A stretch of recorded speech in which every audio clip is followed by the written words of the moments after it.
আয়ারল্যান্ডে আর কয়েক ঘন্টা পরে স্থানীয় সময় রাত ৩টায় আঘাত হানতে যাচ্ছে ঝড় ইউইন। এই ঝড় ইউইনের কবলে পড়ে মানুষের যেন হতাহতের ঘটনা কম ঘটে এবং যে জানমালের যে ক্ষতি আমরা বলি সেটি যেন খুবই কম হয়, তার জন্য তারা ব্যাপক প্রস্তুতি এর মধ্যে তারা নিয়েছে।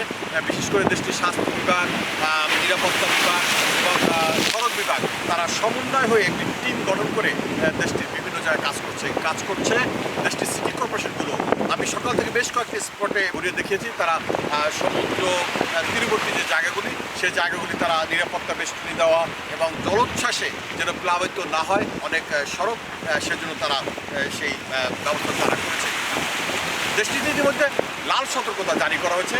আগামীকাল কোনো ধরনের গণপরিবহন তো চলবেই না, এবং বলা হয়েছে ব্যক্তিগত গাড়ি যারা ব্যবহার করছে তারা যেন এই ব্যক্তিগত গাড়ি নিয়ে তারা বের না হন, কারণ ঝড়ের গতি 130 কিলোমিটার বেগে অথবা তারও বেশি হতে পারে। তাই সব নাগরিকদেরকে বলা হয়েছে সকাল 11টা পর্যন্ত ঘরে থাকার জন্য। তাদের মোবাইল চার্জারটি আজকে রাতের মধ্যে যেন ফুল চার্জ দিয়ে রাখেন, কারণ দেশটির বিভিন্ন জায়গায় বিদ্যুৎ বিচ্ছিন্ন থাকার আভাস দিয়েছেন দেশটির বিদ্যুৎ এবং অনেক স্থানে পানির সংকট হতে পারে, সেজন্য অনেকের ঘরে পানি রাখার কথা পরামর্শ দেওয়া হয়েছে।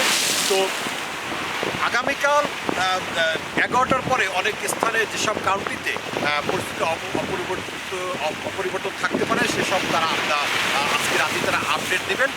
আমরা সেটির দিকে তাকিয়ে থাকবো।